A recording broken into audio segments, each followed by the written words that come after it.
Attention pro athletes. Want to secure your financial legacy and thrive off the field? Oakbridge Wealth Management, led by wealth manager Chris Anicetti, is your dedicated financial planning ally.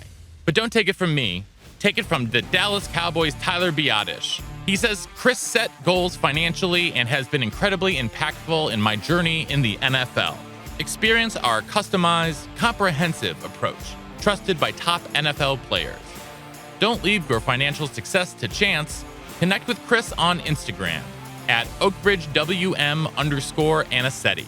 That's OakbridgeWM_ANICETE, and let Oakbridge Wealth Management guide you across the goal line. Berkshire again, big opening, pass 5, pass 10, Vermont's a man, and he goes all the way to the 15-yard line. 17 yards out of there. Welcome back to a very special crossover episode of the Believe in Badgers podcast and the Night Report on the Believe Network, presented by betonline.ag and our friends over at Oakbridge Wealth Management. Once again, I'm Matt Perkins, joined, as always, by my good friend, Badger legend, the Hebrew Hammer himself, Matt Bernstein. Bernie, how you doing today? Man, listen, every day on the podcast with you is a holiday. Could have been a Scarlet Knight, the Scarlet Night Hammer, but did you know what? The Scarlet Hammer has a really nice sound to it. That sounds like a one of those Marvel superheroes that they'd make a movie because they needed more Avengers or something like that. The Scarlet Hammer. Yeah. Absolutely, yes. And we are honored here today to have Mike Broadbent from the Scarlet, just the Night Report, not the Scarlet Night Report, just the Night Report. The Night Report. I have a soft spot for Rutgers personally. My dad went to Rutgers. Shout out Rutgers class of 1970. Man, we are pumped to talk the Scarlet Knights and Badgers and what is actually a really exciting game this weekend. Yeah, I was a little surprised the line came out as high as it did, and it has gotten bet down a little bit, but it should be a great game. Yeah, it's two teams that have had a lot of transformation over the last 6 to 9 to 12 months, so I'm excited to hear from your guys' perspective, how things are going. You can hear from mine as well. I do think at least our fan base would love to hear Bernie's almost came to Rutgers story, though, before we get too deep into the current teams. Almost came to Rutgers. So when I was in high school, this guy, Chuck Mound, he was like a fast foot speed doctor. We called it, speed clinic. He was like this guru speed clinic. And I don't know what it was, but we would do it on a field right outside of Rutgers. And so we would drive there and do like a one-on-one training session. And we toured the facilities once, I guess, Chuck Mound or Coach got us somehow in there, and we toured the facilities. It was beautiful, but I had a scholarship from Syracuse to play D-line, and then Wisconsin came out of nowhere, and it's hard to turn down Wisconsin when you show up on campus and see it and you're part of it. Rutgers showed more interest. There would have been more interest. An East Coast school I could drive to would have been exciting. But they also, at the time, Rutgers played on the Big East. So the Big Ten was a draw. A fullback was a draw, even though you guys had Brian Leonard, who I also thought was awesome. But neither here nor there. I picked the Badgers, and now I'm, Wisconsin for life. Listen, my wife's from there. I work for the university. So, I am so Wisconsin, it's absurd. I'm bleeding. I wear only red T-shirts now. That's awesome. Yeah, I mean, it happens to everyone who goes to UW. I feel like even if you're not from the state of Wisconsin, once you're there, man, you are a Wisconsinite. It's not whether you want to be or not. You are a Wisconsinite.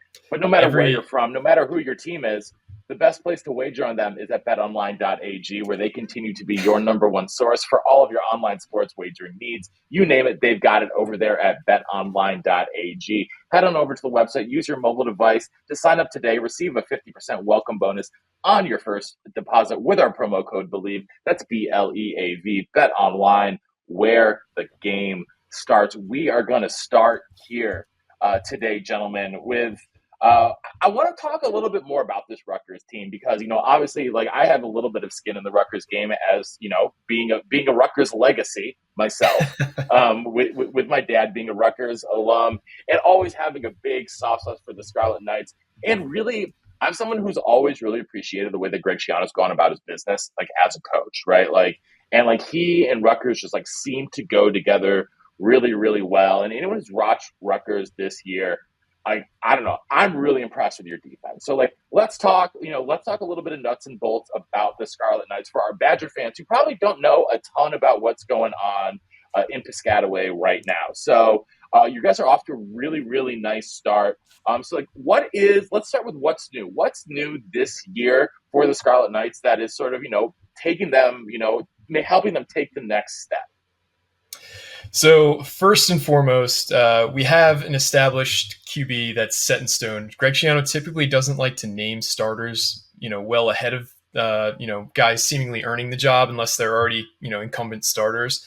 So he announced Gavin Wimsatt was the starting quarterback. He's a 19-year-old. He's about to turn 20, but he's actually in his third year because he tried to do the Quinn Ewers thing where he joined midway or before his senior year of high school. So he actually was on campus. He played 2 games as a high school senior, and then enrolled ahead of the Syracuse game in 2021. So a little unorthodox approach to college from Gavin, but he was named the starter, and there's an entire new offensive staff as well at Rutgers. So there's a new offensive coordinator, Kirk Soraka, who, if you're a Big Ten fan, you should be a little bit familiar. He was the longtime offensive coordinator under PJ Fleck. So PJ Fleck's a Rutgers guy too. They're not Rutgers as in he went there, but he was from the Schiano coaching tree. So a lot of the idiosyncrasies of Chop and family or what he does Rowe instead of Chop.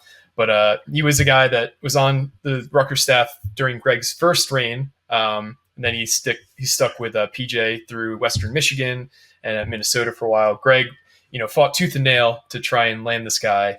And after, a few overtures, he signed a 3-year, $4.2 million deal to be Rutgers offensive coordinator in the offseason. And if not so bad. Not so bad. Rutgers is not known for shelling out for either their coordinators or any assistants. And that's, long been a bane of fans' existence because we had the opportunity to land some high profile assistants in the past. It never worked out. But anyway, so we have Kirk Soraka is the offensive coordinator who, by all accounts, has totally, there's some coaches who really can only coach their system. And then there's some coaches who heavily lean towards what are my guys comfortable with? What are my guys good at doing? And Kirk Soraka is certainly the latter. Our previous offensive coordinator, Sean Gleason, was very much a systems guy, and it didn't really go well last year. We also dealt with a lot of injuries. We have a new wide receivers coach in Dave Brock, who previously coached with the Falcons. He's got a laundry list of guys he helped develop into the NFL. He was also at Rutgers at one point. He coached Hakeem Nicks in college. He coached Marquise Colston in college. He was, Calvin Ridley's coach the first year he had a 1,000-yard season in the NFL. And we've also got a longtime NFL offensive line coach in Pat Flaherty, who won 2 Super Bowls as the offensive line coach for the New York Giants. I think he coached in the NFL for about 20 years. And these guys are all replacing a former high school coach in Nunzio Campanelli, a former high school coach in Augie Hoffman, and a guy who had been the offensive coordinator at Princeton before he landed at Rutgers. So the credentials of this staff are much better than they used to be last year. So I think the coaching has been night and day better on offense, especially. And Gavin has shown that he's made some pretty big strides. Like last year, he was a 45% completion percentage guy over, of 150 attempts. So not great. This year, he's bumped that up to 54%. So it's still below what you'd want in a quarterback in this day and age, but he's made significant progress. He's only turned the ball over one time all season, and it was on a pretty bad play call. I just hyped up the offensive play caller, and I blame a play call for the interception last week at Michigan, or 2 weeks ago at Michigan. For the touchdown? Yeah. So Rutgers was down 17-7. I think they're at the 28-yard line on the 4th and 2 of Michigan. He called a screen. We hadn't called a screen literally all season, and Michigan was all over it. Michigan had 3 guys surrounding the wide receiver. He didn't really have a chance. But those are kind of the high-level things. The defense, second year under defensive coordinator Joe Harris-Simiak, who has been a fantastic coordinator for us. We've got probably the most talent on the team. Most of the talent on the team is on the defensive side. We've probably got 4 to 5 future NFL guys starting on our defense at least. So, I mean, that's always been a hallmark of Schiano is these tough teams that are defensive oriented. He calls it complementary football. I think that's a little antiquated at this point, but those are the high level beats, is that the defense has improved from last year. They returned most of their players. The offensive staff is a totally revamped staff, and Gavin Wimsatt has made strides in his second year as the mostly full-time starter. Last year, he would have been if he didn't get hurt, but yeah. I watched that Michigan game. You guys fought hard, man. That pick put you down. I mean, that was a game changer for the entire game. But you guys went into Michigan and played really hard. I thought you guys played great football. That made me nervous, thinking of Rutgers coming up a little bit to watch, because you do have you're right. The offense looked solid. Yeah. I mean, outside of some bad, and you're right. I think you have to, as a coach, put your players in the best position to succeed, and sometimes you don't. Yep. And bad things happen, and you cannot always blame the players. You know, like that's the play call. You usually throw it to the screen. But it must be exciting to watch, you know, the growing pains of coming into the Big Ten, and this year feels different for you guys. Is that how you are viewing this? I do. I predict them to have 5 wins this season in my preseason projections. I think they'll easily get to 6, maybe even 7 this year, given how things have kind of broken for Rutgers too. I mean, they still have Indiana on the schedule. They still have Michigan State on the schedule. Both those teams have kind of bottomed out. You know, we're going to play Iowa the second to last game of the season, and Cade McNamara is now out for the season. They haven't announced it, but it looked like an ACL. No, they announced it earlier today that he's out for the season, and that their starter is former Badger backup Deacon Hill. Yeah, he was a guy we kind of showed a little interest in the portal, but I don't think it was ever going to happen. Well, he was actually committed to Fordham for a hot second, and then flipped to Iowa in the portal. Yeah, interesting. But yeah, in general, I think the vibes. So I went to Rutgers from 2007 to 2010. So after the 2006 year, so I was a Rutgers football fan first and foremost. Like I went in high school to, you know, a handful of games. So I remember very acutely like what it was like on campus when this thing was rolling, and it was so much fun. Like you guys probably went to Wisconsin at some point when you guys were rolling, because Wisconsin seems to always be rolling. So what I'm saying is probably not unfamiliar to you guys. But it was like this palpable energy all around campus all fall, and everybody was all tuned into it. And in the years after I graduated, the Kyle Flood era and the Chris Ash era, it was demoralizing, because like our first year in the Big Ten, we went 8-5, we went to the Motor City Bowl, we beat North Carolina, and really everything's gone bad since. I don't think we had a winning season since 2014, which is one of the longest streaks in the Power Five. And we've gotten to the point where like any glimmer of hope was something that we were just, you know, latching onto. Like last year when Sam Brown had like, you know, 90 yards against Ohio State, it was like, oh my God, we might have something. We might have a guy who could make a guy miss a tackle on offense. This is amazing. And this year has been a flip has definitely switched inside this program. I mean, we didn't really blow out anybody outside of, you know, FCS teams, and we had a blowout against Temple a few years ago, opening weekend, but that was basically because of turnovers and setting up short fields. But this year's been different. We've been putting away teams, and last year we went on the road opening day and beat Boston College like 22-20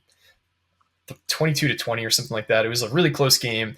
They were a 3-9 Boston College team. This year, you know, you look at Virginia Tech, who's better than Boston College last year, and they beat them by, you know, 3 scores. Same thing for Temple. We beat them by 30 points. We beat a team in Northwestern that looks a lot better than I thought they were going to look coming out of week 1. We would have had pitched a shutout against them if it wasn't for a muffed punt with 2 minutes left in the game, setting up, you know, 1st and 10 on the 30 for Northwestern. So the vibes are definitely different, but I definitely, from being so, you know, boots on the ground with Rutgers, the team is much different mentality wise as well. It feels like they're finally figuring out how to win these games and how to not shoot themselves in the foot and lose games too. So that's the thing that I wanted to mention, because like I think a hallmark of Rutgers in the past that, you know, when I've watched, is that they always seem to have the most untimely penalties, and just like you said, like shooting themselves in the foot and just making a lot of boneheaded mistakes. But I mean, if you look at it this year, like they are bottom 10 in the country in total penalties. Yep. They are, time of possession, they're doing fantastic. Like you guys are holding the ball a ton, not a lot of penalty yards in just the defense. Like that really stands out in terms of, statistically top 25 in the country, total defense, rushing defense, passing defense, scoring defense, like all of these really important statistics, even turnover margin. Like it seems like it's a much better, team's playing a lot cleaner, for lack of a better word. And so I feel like in the past you could have always like counted on Rutgers to mess it up a couple times in the game. And we talked a little bit about that pick against Michigan. You were used to seeing that 3 or 4 times a game, and now it seems to happen like maybe once every 2 or 3 games. Yeah, I think it comes down, if you look at Rutgers' depth chart, almost every guy on that depth chart is a junior or senior, or in terms of eligibility-wise, like with the whole COVID stuff, Rutgers is getting a lot of guys to come back for that extra year that most teams don't have the luxury of, because, they're good enough to start, but they wouldn't be somebody who's like worth poaching at the same time. That's no knock to our guys, but if we were a better team, we'd have more guys getting poached by bigger programs. At least in the past few years. But anyway, like almost every player on the team is an upperclassman. And I think the coaching has improved light years from this past year to 2023. So I think that's where you're kind of seeing it, is because they're older, because the coaching's better. Another stat is Rutgers is first in terms of missed tackle rate on defense in the Power 5 too. So they're executing at a high level. They're basically getting the most out of the talents they have. And some of the guys are, like I said, legit NFL guys, some are not. And so, the results are mixed against especially teams like Michigan, but against teams that Rutgers is on the same level or better than, they're just dominating teams, which you probably haven't seen on the Banks in 10 years. Well, I guess it brings us to the Badgers, because Matt Perkins telling me differently. I think our strength is our offense this year. Yeah. Absolutely. Listen, everything's brand new. So that brings an edge to the Badgers, because you really, almost everyone's new or in a different position. And it's a completely different. So I think that gives us an edge. Our best against your best is always what you want to be, want to watch. You got to stop Braylon Allen. Dude is a monster truck. I think he is fantastic, and he finds a way to make a hole, make somebody miss, break a tackle. Like, he always comes through in the clutch. It'll be interesting to see who's kind of like backing him up, because we don't. Those guys aren't proven yet. Yeah. The O-line, you said your D-line is pretty stout. Our O-line could have their hands full. Really? That's always absolutely the hallmark of Wisconsin, is having a solid offensive line. I know. Yeah. And, this year, I think you can make a pretty strong case the offensive line has been the worst position group on offense, if not the entire team. A lot of it is, from my vantage point, is the fact that they're adapting to a completely new offensive system, right? They've gone from, pro style under center, a lot of 12 personnel, 21 personnel, 22 personnel, ram the ball down your throat, run the ball 45 times a game, to now it is everything's in the shotgun. Huh. It's all a lot more pass setting, and, guys have not been asked to do that for their entire careers, and now they are. And they've been, a lot of mixed results. And, you saw when Wisconsin went up against a really athletic defensive line in Washington State, they got bullied. Like, they got absolutely bullied. And, because Washington State has 2 future NFLers on that defensive line. And they really the Wisconsin offensive line got the candy taken from them in that game. And even I think it was in the last game, Bern. Yeah, I think it was in that Purdue game. Every starter on the Wisconsin line got a penalty called on them, whether it was a pre-snap or a hold. And so that unit is a big question mark coming into this game. And now, coming off of a bye, Wisconsin got a bye at what is kind of a crucial time between, not just that and needing to sort of not reorganize the offensive line. It's the same starting unit they've had for all 5 games, but Bernie mentioned the backups at running back, because the number 2 back, or the one, let's face it, the 1A back, because Ches Malusi was getting just as many touches as Braylon Allen in the first 4 weeks of the season.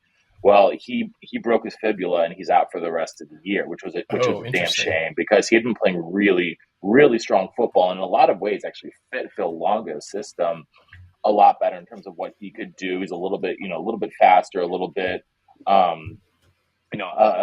seemed to, really gel with that system a little bit more. And so now they have fullback turned tailback Jackson Aker as the number two running back this week, and that is going to be really interesting to watch. How much does Braylon Allen, is he out there 90% of the snaps? Because they've been splitting basically 50-50 with Braylon and Ches.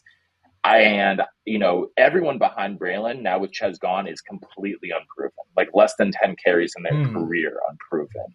And so this game, to me, especially, you talk about a stout Rutgers defense, a Wisconsin offense that has had some ups. Like, we've seen the passing game evolve. Tanner Mordecai has gotten better, I think. Bern, I think you'd agree with me here. He's gotten better. Like, as the season's went on, he's seemed more comfortable with receivers and a lot of transfers in the 2 deep. I think half the guys in the 2 deep and in the wide receivers, 3 of the 6 guys in the 2 deep are transfers. And so, everyone getting on the same page there. But I'm a little bit worried about this Rutgers defense. I'm not going to lie. Because Rutgers doesn't really miss a lot of tackles. And, a well-coached team is going to be in the right place. And so it's going to be up to, I think we're going to see a lot more Will Pauling in this game, the slot receiver for the Badgers, and then a lot of Chimere Dike, the number 1 wide receiver. I can see those 2 guys being sort of like the real big impact guys there, because Wisconsin's still going to it's weird saying Wisconsin wants to spread them out, but Wisconsin wants to spread them out now. And it is not at all like anything like we have been accustomed to seeing for 30 years in Madison. Yeah, do you guys mind talking about that a little bit? Because for Rutgers fans, it'll be intriguing to hear. Obviously, Luke Fickell was a home run hire for you guys. He was one of the more seasoned. I guess it's not a Group of 5 program anymore, but he crushed it. Outside of that 1 year at, I think he had that 7-6 year at Ohio State in between the Jim Tressel and the Urban Meyer era, which I think gave him an unwarranted taint to his head coaching. Well, he wasn't ready to be a head coach. He wasn't. He was thrown into an awful situation. Yeah. But he also then stepped back and let Day take over. Yep. Like what a. Or he let Urban take over, not Day. Oh, sorry, Urban. My bad. But what an amazing thing as a coach to do. Like nobody does that. You don't see that really ever in terms of the guy staying on staff after that as well. But I guess because he was an Ohio State guy, because it was probably let's be honest, like if you're not going to have a head coaching job, you might as well be on the staff of a program like Ohio State or Alabama, because that's going to ultimately lead you to a better job anyway. But also like the offensive philosophy, like Wisconsin has been so singularly like, we are a power running team. Our best players are offensive linemen and our running backs. You have a long history of, both putting offensive linemen in the NFL and also putting running backs in the NFL. So like, what is the shock been amongst your fan base of like, what is this like alien spaceship that's landed at Camp Randall that we're watching now? Well, I think the shock is the whole entire program is new. I mean, really, Chris McIntosh, the AD, broke away from 30 plus years of, Wisconsin culture. I can't say it's a bad thing. I think it could have the vision of Chris McIntosh to bring in Fickell, bring in Longo, bring in Tressel. Like these could have huge impacts, I think, later. I think people have to manage their expectations. This is all new. The coaches are new. They're moving to Madison. The players are learning all new positions. We do nothing the same. And we're on game 5. So I think the bye is huge for us. I think that gives us another week to watch more film, to go over Rutgers, to go over Iowa, to go through what we have coming up. Bye week was great, but you're grinding. And I think that helps us a lot. It keeps us fresh. We talk about Braylon might have to have 40 carries. He could do it off a bye week. I don't trust that for the whole season. But to get back to your question I'm a fullback. We don't do fullbacks. No. So like it hurts, like it hurts, Yep. but I'm excited for where the potential for where the program can go. And I think you're watching guys get better, right? Tanner Mordecai from game 1 to Purdue is a whole new man. Sure. Running the football, confident, calling plays. He throws a laser beam. I think the O-line is getting better. I think they're figuring it out. It's all new schemes. They're asked to do so many new things. That's hard. Like, no matter if you're the best O-lineman or not, it's hard to do that stuff. It's all new terminologies. The whole thing is hard. Yeah, and I'll talk about defense. Let me hop in and talk about the defense here a little bit, because it may be a little bit more subtle to the naked eye, but the difference in Tressel's 3-3-5 scheme from Jim Leonard's 3-4, and the 3-4 has been run in Wisconsin for a decade. Ever since Gary Anderson came in and brought Dave Aranda with him, they transitioned from the 4-3 that they had run under Alvarez and Bielema for 20 years to switching to the 3-4. And that 3-4 defense for the last decade had been, alongside Iowa, the best defense in the country year over year, right? In terms of yards allowed, points allowed, whatever metric you want, every year is Iowa, Wisconsin, and Alabama in terms of the best defense in the country from 2013 through 2022. And now, and the thing about that is, in that 3-4, you were seeing, a lot of, pass rushers being generated by outside linebackers, and D-backs were asked to drop back in zone. Well, now in the 3-3-5, the corners are being asked to play man all day.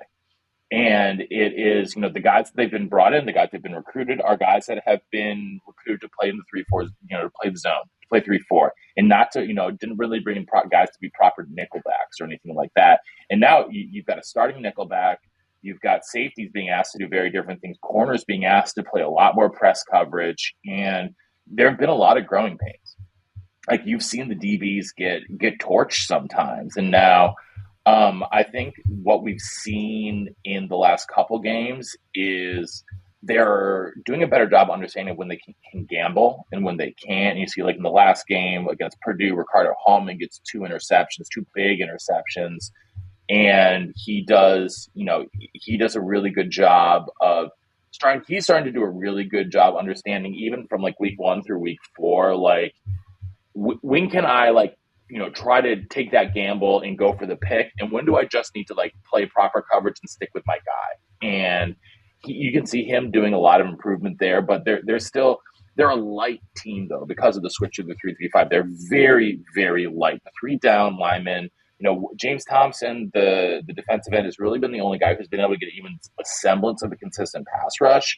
But, the pass rush has not been coming like we've seen in years past. Now, this team doesn't have a Nick Herbig. This team doesn't have a TJ Watt. This team doesn't have an Andrew Van Ginkel that is going to rack up a lot of sacks in the same way. We thought it might be someone like a Daryl Peterson, but it just hasn't been there yet. And that's a lot due to adjustments in the scheme. And it's taking a minute for these guys to, it seems like, really feel comfortable. I felt like Burn in those first couple of games, like, it felt like, the backers were half a step slow. The D-backs were half a step slow. The defensive linemen were, like, there, but not, like, really being explosive. And I think we're starting to see, like, little incremental improvements there. But if Wisconsin is going to really take the next step, they have to get a more established and a more consistent pass rush. Otherwise,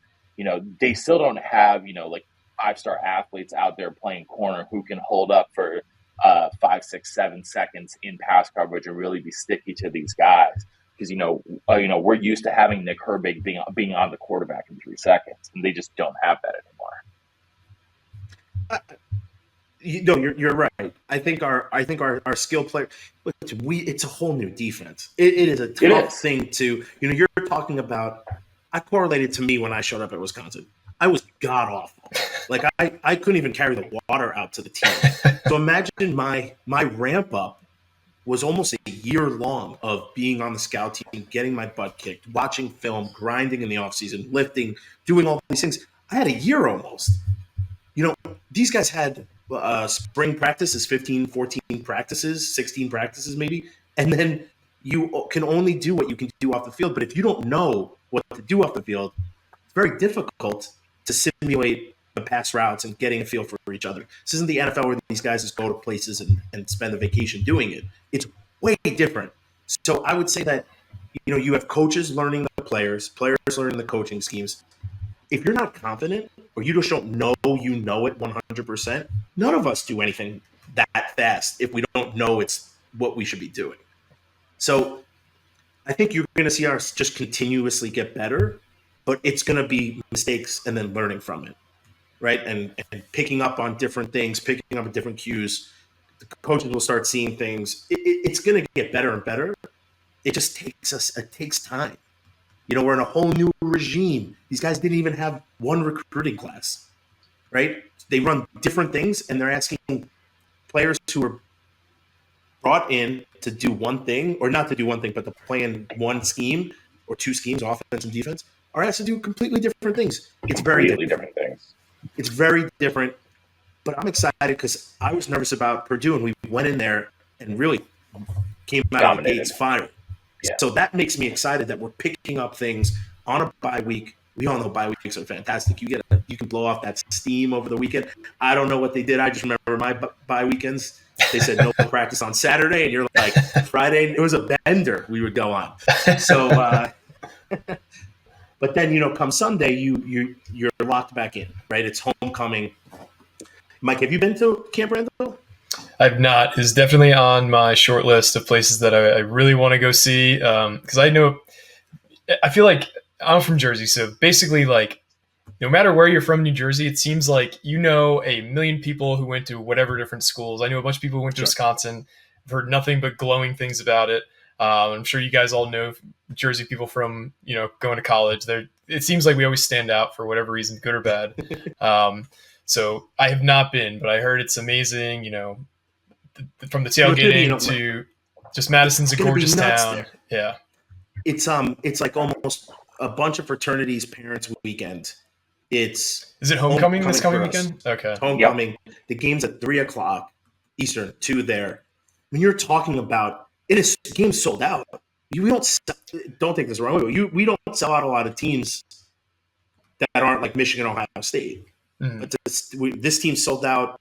I mean, they don't have. There's no more tickets to get. People are texting me trying to find tickets. I got nothing. I'm not even going to the game.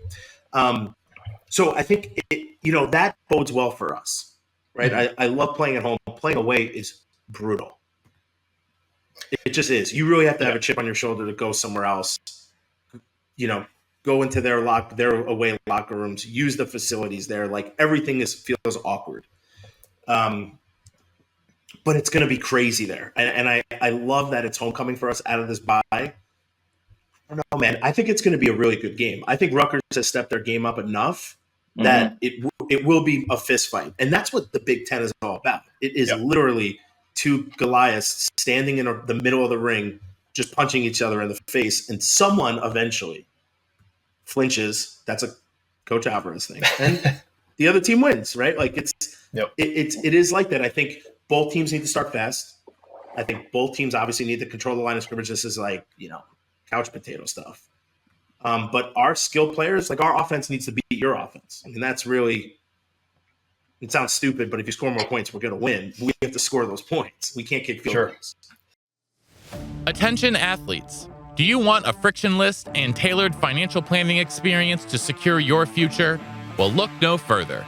Introducing Oak Bridge Wealth Management, the premier financial planning firm for professional athletes. Led by wealth manager Chris Anicetti, our team provides a unique and comprehensive approach, ensuring your financial success both on and off the field. We understand the unique challenges you face as a professional athlete, from managing cash flow habits to planning major business purchases and navigating complex contracts. That's why we've developed a proven process, working closely with our strategic partners to provide seamless solutions for your unique financial journey. Our services evolve with your career, offering short, mid, and long-term goal setting, portfolio optimization, real estate investments, and more. As you transition to life beyond the field, we support you with career development and philanthropic ventures. But don't just take our word for it. Top NFL players like Chase Boulier, Tyler Biotish, Alec Ingold, and more trust Oak Bridge Wealth Management to guide them towards financial success. Troy Dye of the Minnesota Vikings says, I really love the work that Chris and the rest of the Oak Bridge group do. I especially like the honesty and transparency when it comes to setting up financial goals and plans that best fit my needs and situation. It's time to elevate your financial game plan. Connect with Chris on Instagram at oakbridgewm_Anicete. That's oakbridgewm_ANICETE. And join the winning team. Yeah, I do kind of want to touch on your guys' offense a little bit. Like, the rushing stats are gaudy, so I don't want to go there because you already kind of went deep into that. But the passing stuff isn't nearly as, not impressive, because that's not the right word, but it's not as, I don't want to say gaudy again, but for an air raid offense, you'd expect a little bit more production, I guess, from the passing game. Do you guys feel that way as well? Or is it, because I know I was kind of keeping track of the Purdue game last week, and it seemed like every time I would look at the ticker, it was like Tanner Mordecai, and it was expected to be a passing touchdown, but it was a rushing touchdown. Yeah. So, like, how do you guys feel about your passing attack right now? I know you talked about the offensive line being possibly the most suspect unit on the whole team. You talked about Will Pauling, the slot receiver, possibly being your biggest weapon, but like general vibes around the passing offense after 4 games in the air raid. I mean, I think that the timing is really hard for a lot of these guys, right, to get used to. Because like Bernie said, 15 spring practices plus fall camp, plus whatever they get during the week. Like, it's not a ton to adjust to an entirely new scheme, entirely new route tree for a lot of the receivers and stuff like that. A new quarterback who's come in from, who's already been in 2 other programs in his collegiate career. He has a different passing motion. He has a different rhythm with which he throws the ball than Graham Mertz did. And, I think that, the ball comes out of his hands very, very differently, even to the naked eye, right? Like, Graham Mertz, was your prototypical 6'4" statuesque quarterback who had, a classic throwing motion. Like, Mordecai's like almost like sidearm half the time, right? And, the ball spins off of his hand a little bit differently. And I think that you can see that the timing's getting a little bit better. The other thing, though, that's plagued this team, they've had some really untimely drops. Like, Skylar Bell, slot receiver, has had 2 would have been 50-plus yard touchdowns that he just flat out dropped for no reason whatsoever, other than he just dropped it, bounced right off of his hands. And those 2 touchdowns alone would have generated a massive, you're probably looking at like 120 yards between those 2, like a 50 and a 70-yard touchdown. Sure. And those big plays, they have a couple really key drops, and that's been tough. I think, that's been a little bit backbreaking. And then also just, sort of the getting used to the play calling and the rhythm for this team. It's taking a minute for them to gel. And I think that it's also been interesting. They've gotten Braylon Allen involved in the passing game. He has a ton of receptions for not a lot of yards. Like, he's getting 3 yards a catch. It's really weird. I don't quite get why they keep throwing the ball to him, quite frankly. Like, Braylon Allen is someone who needs to get chugging, rolling downhill, and throw a little swing pass to him, and he has to dance to miss a defender. That's not what he's going to do. He's going to be easier to tackle in open space. He's not a jitterbug. He's a freight train. But you hand the ball off to him going downhill, and you can't tackle him. So it's been interesting to see how they've been using these guys and experimenting with these guys. And I imagine coming out of the bye week, we're going to see a lot of new wrinkles in this pass game. And I really would not be surprised if we see a big game from Will Pauling, and just getting him the ball even more. He led the team in receptions, I want to say, the first game, but his usage has gone down a little bit in the last couple weeks. But I think he's going to be going back up, just because I think there's going to be a rekindled interest in even having to force the pass game even more without Chez. And then, I think that, if, Rutgers doesn't necessarily have you've got some really solid guys at the top, but the depth isn't quite there, especially at a cornerback position, right? So you're going to want to attack the slot if you possibly can. I think we're going to see a lot of 4 wide receiver looks this week, a lot of tight end out in the slot, especially true freshmen. Talk about Ashcraft, who's been getting a ton of run at tight end. And so I'm just curious. I'm curious to see that. And I think that, I think part of the stress, though, part of the reason that some of the bigger passing numbers haven't been there is a combination of offensive line struggles. Like the offensive line has definitely struggled, and Mordecai hasn't had all the time in the world to throw the ball. And then, and be like, it's been a lot of short, quick throws just to get into rhythm and not trying to take. And then when they've taken those shots downfield, we've had big drops. And so I think it's sort of like the combination of the two. And it's also not a true. It's also not a true air raid. Like I think calling it. It is air raid in terms of the way that they want to spread teams out. But I mean, if you look at like passes versus runs, it's not like they're throwing the ball 80% of the time. It's much closer to still 50-50. Yeah. I would say Phil Longo told us this. He said, we're going to take what they give us. And if you're going to go against the pass, you're going to run. So he runs it. He ran, Hannah Mordecai had like 14 carries. Probably about 6 or 7 of them were called run plays. Mm-hmm. So, I think we're opening up the offense. I think you watched the first 3 games. Maybe Washington State was different, but we had some drops again. And I think once you correct those things, you're going to see something completely different. But if you're playing too deep or you're playing, cover 3 or whatever, we're going to throw it underneath all the time. You're out, like we got to find those holes. And to me, Tanner Mordecai, his arm is awesome. Like it comes off like a laser beam. I think he makes great decisions. He's had a couple turnovers, but they weren't horrible throws. Guys were just in better positions. So I think you watch those guys gel a little bit more. Will Pauling, I like all DK. They just all make plays. And you see their to me the wide receiver room is like the most exciting because there's depth everywhere, and these guys are making catches. They don't look mad when they don't get the ball. Like it seems very cohesive, and I like that. Right in an air raid, a typical air raid, this is what you're hoping that your quarterback can spread around. We have multiple guys with catches. So if you imagine first game, Scour Belt doesn't drop it. There's a 70-yard touchdown, and now his stats are ridiculous. And the pick came right after that.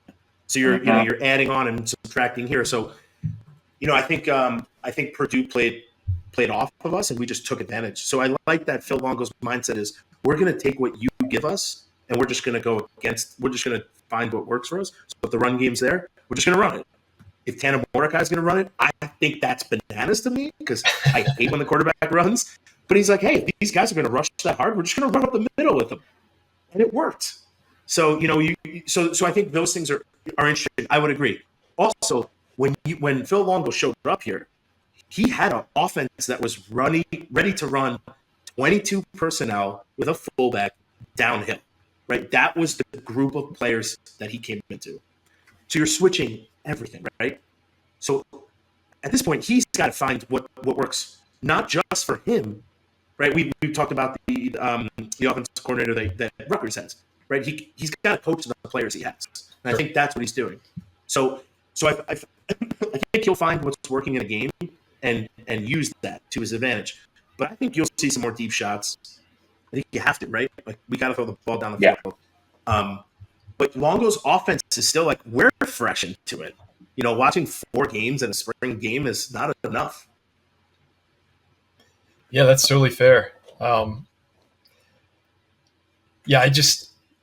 more you guys kind of talk about your weaknesses, the weirdly, and I don't want you to take this the wrong way, the better I feel about Rutgers' chances, honestly, because I was expecting like you guys to have a defense or an offensive line that was fairly stout that was going to be tough to bring pressure on. I expected you guys to have a pretty tough front 7 because that's kind of been the hallmark. But the more you guys talk about it, it really is just a totally different program that's because it's transitional. Yeah. But we also pick up on like the things that we dislike the most, and we beat those things. Matt Perkins and I last year we didn't have a special teams coach. Oh my God, we missed so many field goals. We kicked balls out. we would talk about that like 30 Every minutes week. out of an hour podcast every week. So I mean, listen, as someone who does a podcast, like you talk about the things that you need to improve on. Sure. And I think that's where you focus a lot. We could focus and talk about Braylon Allen and the wide receivers. I could do this all day. Sure. But if you're talking about a unit that needs help within the wide receivers, the quarterback, and the tight ends, and the running back, and the O-line, it's the O-line. But it's not saying that they can't do it. They haven't put a full game together. Mm-hmm. They've had times when the gates have opened, and they've had times when they've done great. So we harp on that. I think the defense is figuring it out. It's a little bit more difficult. And a 3-4 and a 3-3 is completely like, even when I watch, I have no idea what's going on. I've never seen a 3-3. A 3-4 I can understand. Sure. 3-3 it's hard for even me to understand. And it's a pain in the ass to play against when those players know what they're doing. Mm-hmm. I mean, UNLV whooped our butt in 2002 or 3 with a 3-3. We literally had our head spinning. We had no idea where pressure was coming from. They played all man. It was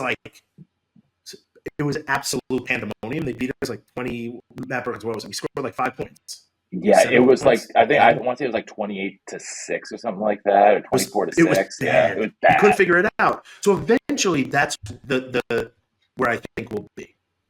Yeah, I remember West Virginia used to run that back under Rich Rodriguez, the 3-3-5, and it was always just like so strange to just see that formation lined up on TV or at the stadium. We kind of run something similar. We run a 4-2-5 on defense. Yep. So we have 2 base linebackers, 4 base or defensive linemen, which is kind of like a weird strength for Rutgers. For a long time, we've really struggled at linebacker. We've got 2 really good ones in Deion Jennings and Tyreen Powell. I know that if you're looking at PFF, they list Mohamed Toure as a linebacker, but he's really like this. They call it I don't remember what they call it now, but it's basically like an edge defender who is, I guess, lined up in the linebacker area enough for PFF to think they're a linebacker.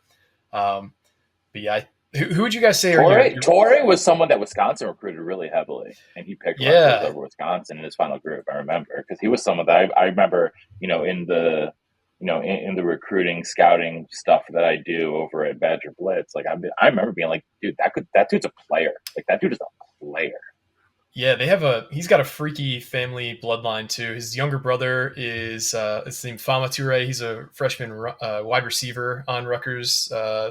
Who's he had his first playing time of the season last week against Wagner.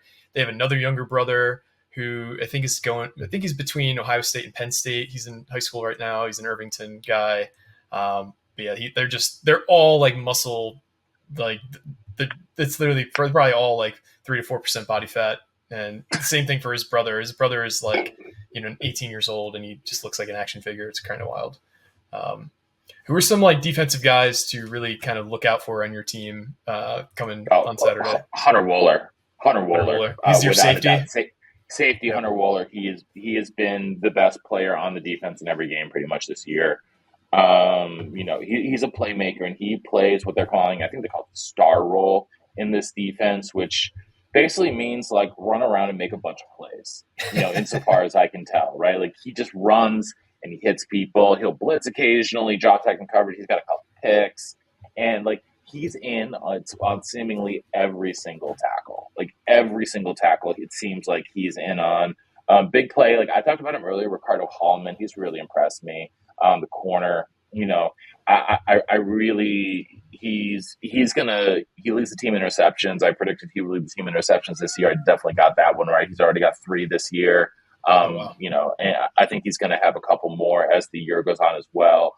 He's a big play guy. James Thompson has been the best defensive lineman for sure. Like he's been a cut above everyone else. He's got a big frame. He's about 6'5" and a half, 290, 295. In the 3-3, defensive ends are not really expected to do a lot of pass rushing, but I think he's leading the team in sacks right now. And then they have a 3-headed monster. They effectively have 3 starters at middle linebacker. Like they list like 3 co-starters at middle linebacker, and Jake Chaney, Muma Jometa, and Jordan Turner. And Muma's a team captain, been that dude. Didn't really actually play a lot against Purdue. It's been a little bit weird. That's actually been one of the big storylines coming out. Why didn't Muma really play against Purdue? He played literally 1 snap, and he's a starter and senior captain. They said in a press conference this week that it was about, he said it was about they're trying to get Jordan and Jake some more reps, but it still seemed a little bit suspect. But all three of those guys are really solid. I think Jordan's the best in coverage. Jake is really good against the run. He's like, I don't know if you remember Chris Orr, who played for Wisconsin from like 2016 to 2019, 2020-ish. But like probably 5'10 and a half, 5'11, like 230, just like thick as all get out, and really good against the run, blitzing up the middle. But yeah, so I would say like Hunter Wohler though is like the guy with a bullet to watch. And Mike, I'd say one thing that's huge for us is having a bye week. Yeah. I think that's like our 12th man right now is maybe our 13th, because our student section might be bananas. They're all going to be wasted. They're going to be at the stadium hopefully. But I do think the bye week is huge for us. We're talking about, we're making a lot of mistakes. It's the best time. You have 9-10 practices almost in between games. You can get fresh and you can learn.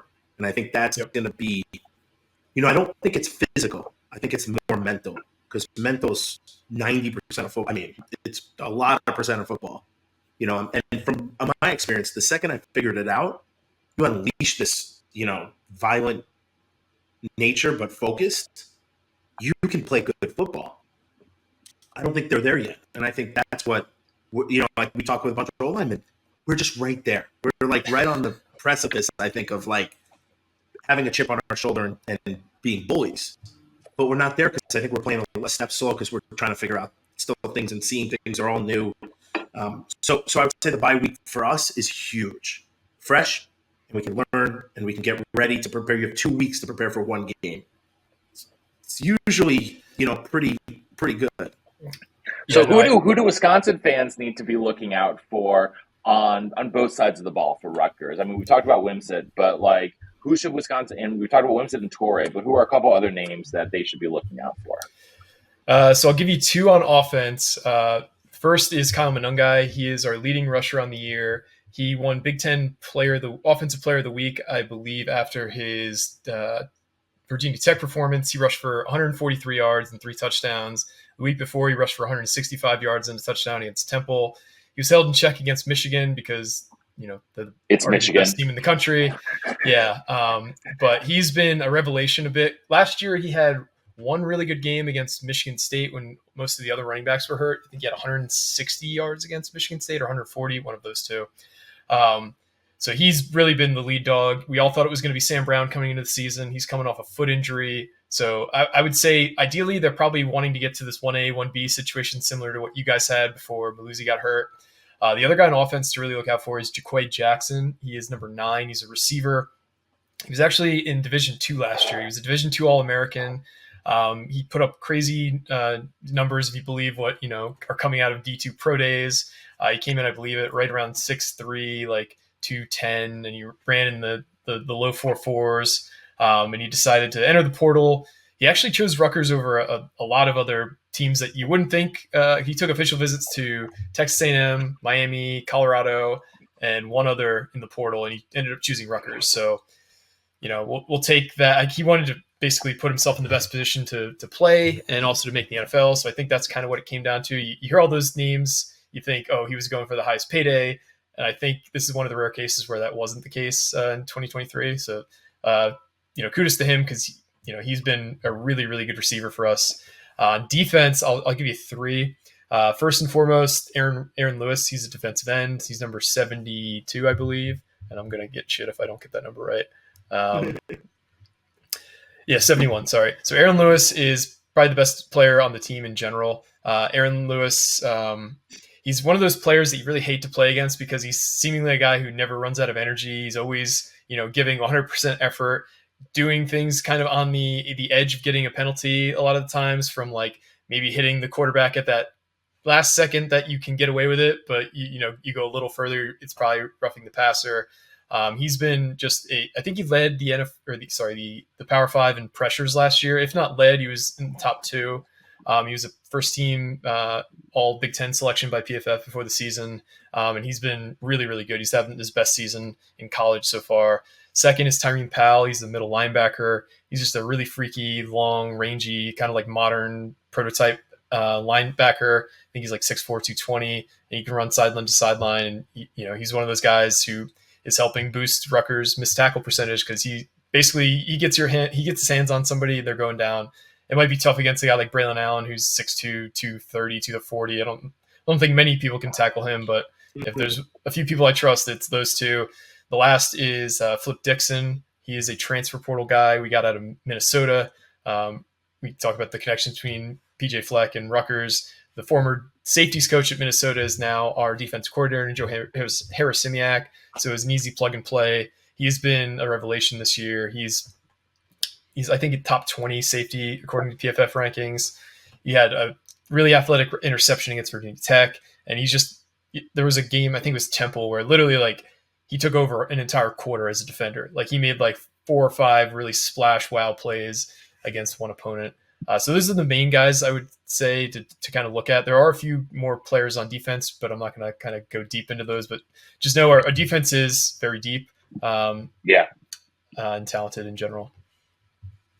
Yeah, I'm excited, man. I'm really excited about this game. Even because I like seeing Rutgers on the rise. Just as a fan of Big Ten football in general, I mean, it's good for all these programs. I mean, Maryland's had a heck of a start. Some of these non-traditional powers going, really strong at the beginning of the season. It's just good for the conference. I mean, I don't mind seeing Nebraska suck. I will never have anything good to say about Nebraska or Purdue. I shouldn't say Purdue. I don't really care about, but Nebraska, Minnesota, I will never have anything good to say about either of those schools. But I like seeing Rutgers. Obviously, selfishly, like I said, family ties there. But I think it's good for it's good for the conference. It's going to be wild, especially once USC, UCLA, Oregon, Washington are part of it. It's nuts, man. It's absolutely next year. Next year is going to be something out of this world. I don't even know what that's going to feel like. I hope that they really reshuffle the schedule because, I mean, yes, as you can expect, the Big Ten does no favors to Rutgers. Like this year, they faced 3 teams off a bye. In terms of the Big Ten West, we're playing Wisconsin. We're playing at Wisconsin, at Iowa, and we played Northwestern the opening day. So we have arguably the toughest schedule in the Big Ten, I'd say. And especially when you stack on the lack of, when you're playing teams who have an extra week of rest 3 times in the Big Ten schedule.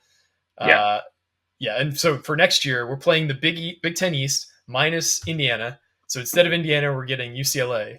So we're getting screwed again. I'm hoping that gets reshuffled though, with Oregon and Washington getting added.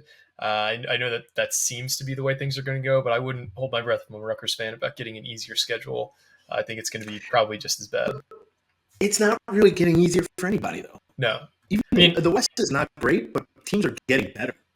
You guys had such an easy path to the Big Ten championship game for the last decade. I don't disagree. Yes. It's going to be harder.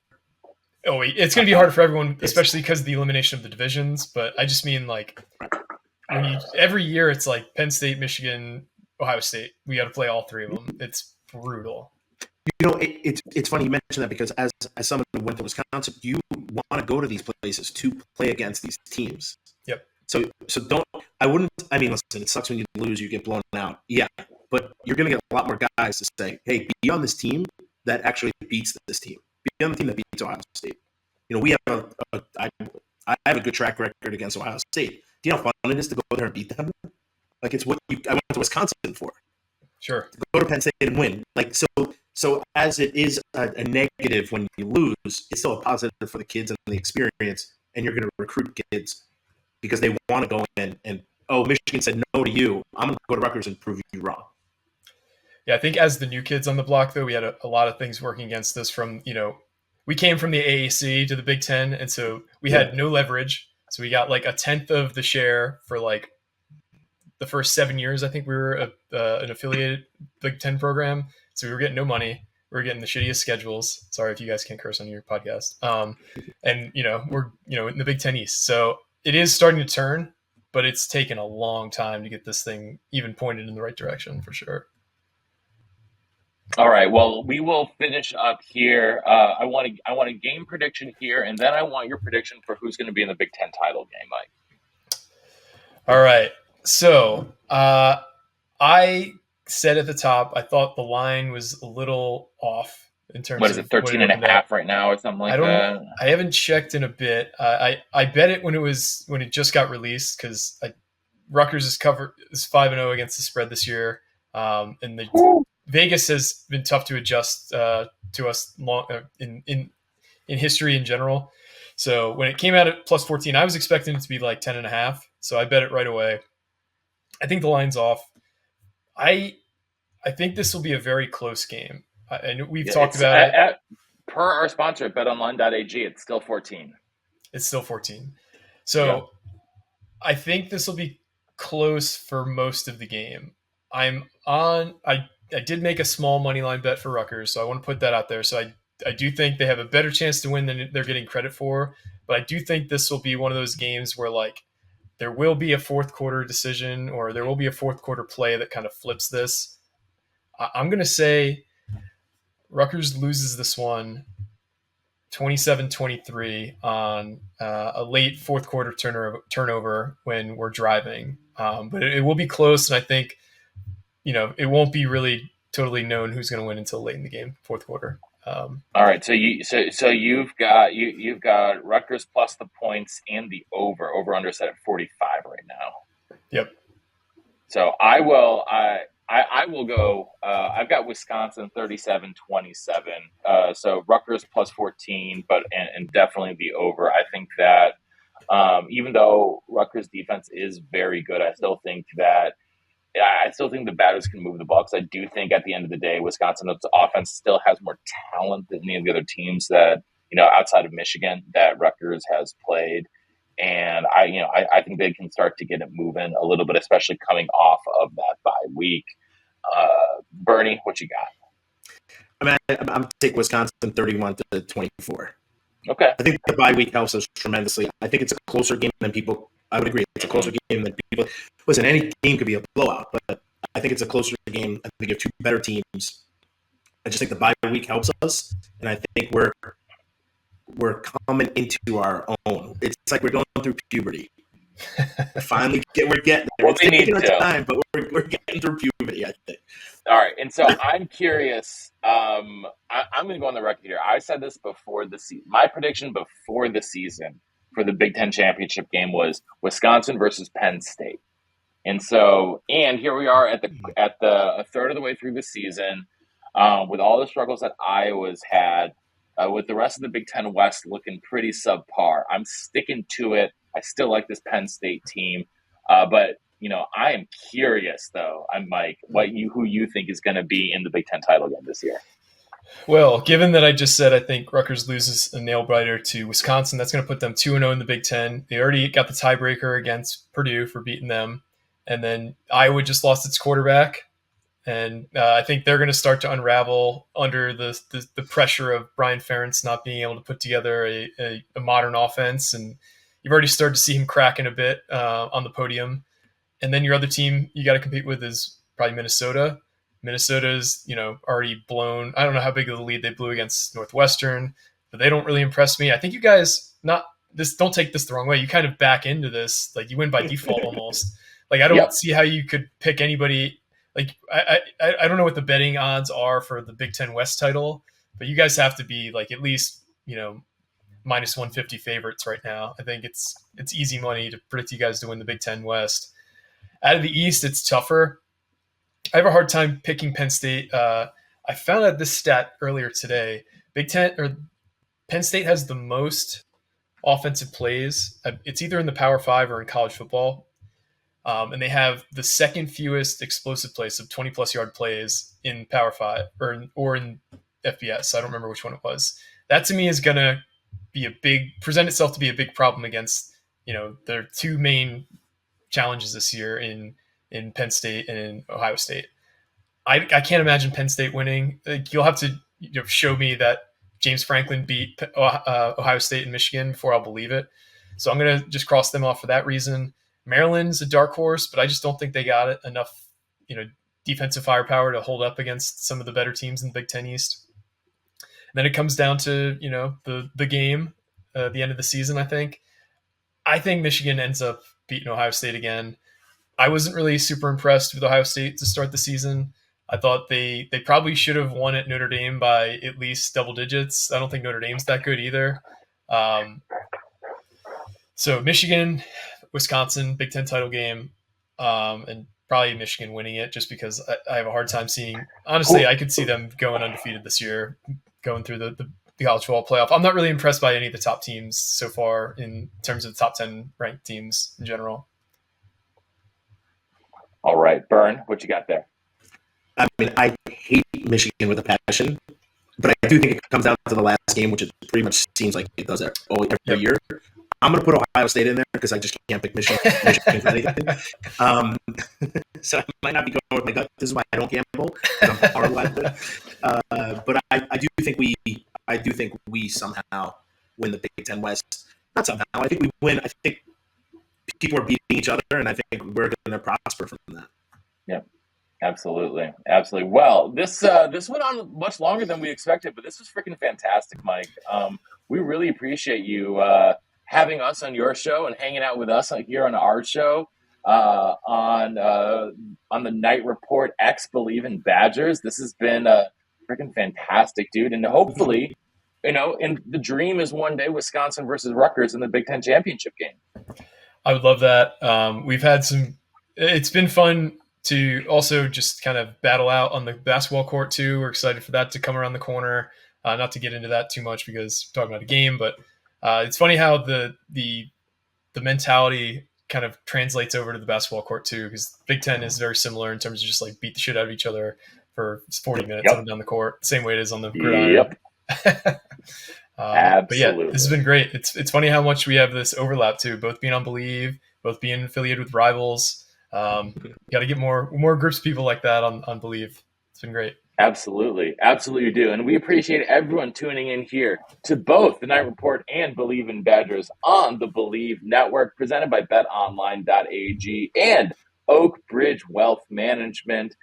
So until next time, that's Mike Broadbent from the Night Report, Matt Bernstein, the Hebrew Hammer, and I'm Matt Perkins. And until next time, on Wisconsin. On Wisconsin. It's okay, Mike. You don't have to say it. No, I'm not going to.